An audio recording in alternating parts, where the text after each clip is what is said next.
मैं नरेंद्र दामोदर दास मोदी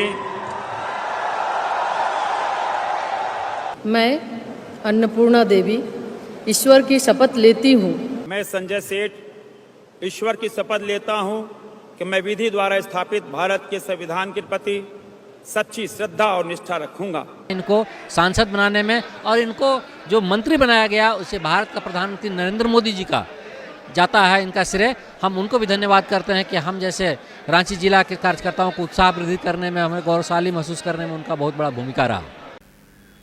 केंद्रीय लघु सूक्ष्म उद्योग के मंत्री जीतन राम मांझी ने केंद्रीय मंत्री चिराग पासवान पर जोरदार हमला करते हुए सुप्रीम कोर्ट के फैसले का स्वागत किया है। जीतन राम मांझी ने कहा है कि चिराग पासवान अपने स्वार्थ के लिए सुप्रीम कोर्ट के फैसले को चुनौती देना चाहते हैं। बिहार में पहले से ही दलित जातियों में श्रेणी को चिन्हित कर दिया गया है।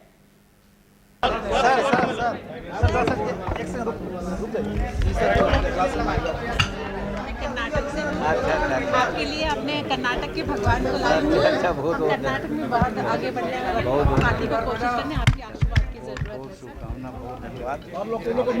और जरूर आप लोगों से बात करेंगे। ये कृष्ण अरे हाँ भाई और सर, लेकिन झारखंड में कौन कौन कितना सीट वो कुछ आइडेंटिफाई किए हैं सर चुनाव यहाँ लड़ने? अब वो आपको नहीं कहेंगे, हम लोग आइडेंटिफाई किए करने के लिए कमेटी बनाए हैं। संगठन कब बनाएंगे सर? संगठन बना हुआ, बिना संगठन के इतना बड़ा शो देखे हैं। प्रदेश अध्यक्ष से लेके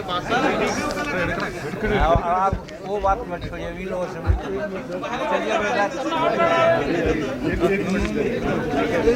Thank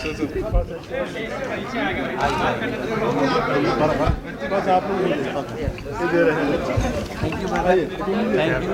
Wish you good luck. You go in your state and establish our 7 जज लोग किया है फैसला, नोट दिया है, उसमें एक जज ने वैसा कहा है। तो सवाल ये है कि हम लोग तो हर तरह से सुप्रीम कोर्ट का जो निर्णय आया है उसका हम समर्थन करते हैं, वो अच्छा है।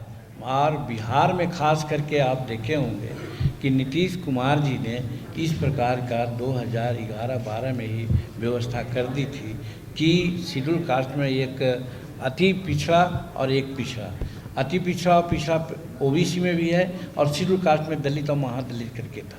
तो उसी वर्गीकृत को कुछ लोगों ने कोर्ट में भी उसमें चैलेंज किया था, तो कोर्ट ने अमान्य कर दिया था हम लोगों का निर्णय को।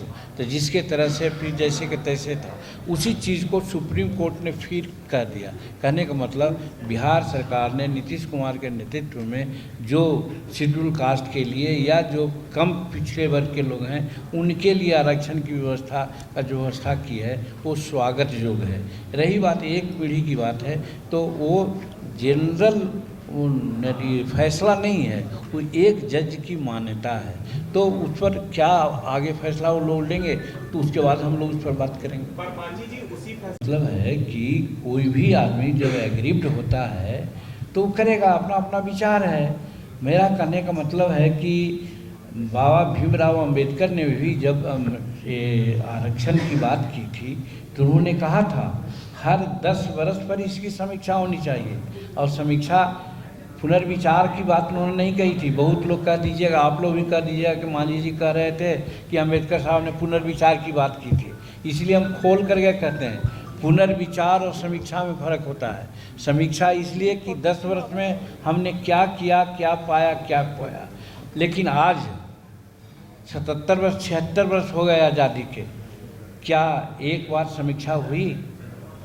तो बाबा भीमराव अंबेडकर जिन्होंने प्रावधान किया था आरक्षण का और संविधान निर्माण में उनके अहम योगदान थी, उनकी बात को तो 76 वर्ष में हमने कुछ नहीं किया।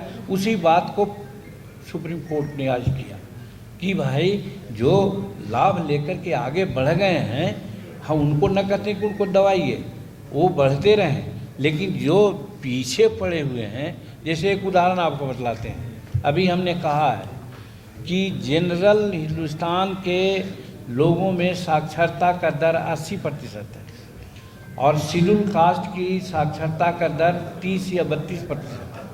और शेड्यूल कास्ट में अगर जाति वाइज जोड़िएगा तो 4 जातियां ऐसी है जिसकी साक्षरता दर 30 से 40% है, और बाकी 22 जातियां यहाँ ऐसी है जिसकी साक्षरता दर 3% से लेकर के 15% तक है।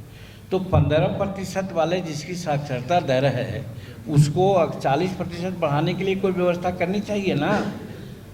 सवाल है, कोई गाड़ी जा रही है रांची से राजधानी एक्सप्रेस, अब कोई गाड़ी है पैसेंजर, तो अगर दिल्ली पहुंचाने के लिए तो पैसेंजर को तो पुश करना पड़ेगा ना। तो उसी प्रकार से शेड्यूल कास्ट में जो 48 और 76 वर्षों में आगे बढ़ गए हैं तो वो बढ़ें, उनको रोकने की बात कहाँ है। लेकिन जो नहीं बढ़े हैं, जिनकी साक्षरता दर 30% का 20%, 15% से भी कम है, तो क्या लोग यही चाहते हैं?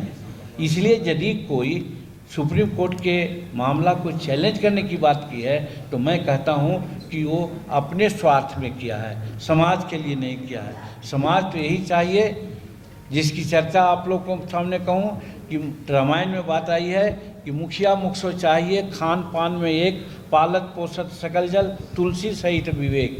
तो विवेक से होना चाहिए, जो अम्बेडकर साहब ने कहा था, उसी बात को सुप्रीम कोर्ट ने कहा। मिनी लंदन मैक्लुस्कीगंज प्रकृति की गोद में बसा ड्रीम डेस्टिनेशन आपका कर रहा है इंतजार। आइए अपने यादगार लम्हों को बिताइए ड्रीम डेस्टिनेशन में। राजधानी रांची से महज 50 किलोमीटर दूर आपका अपना ड्रीम डेस्टिनेशन।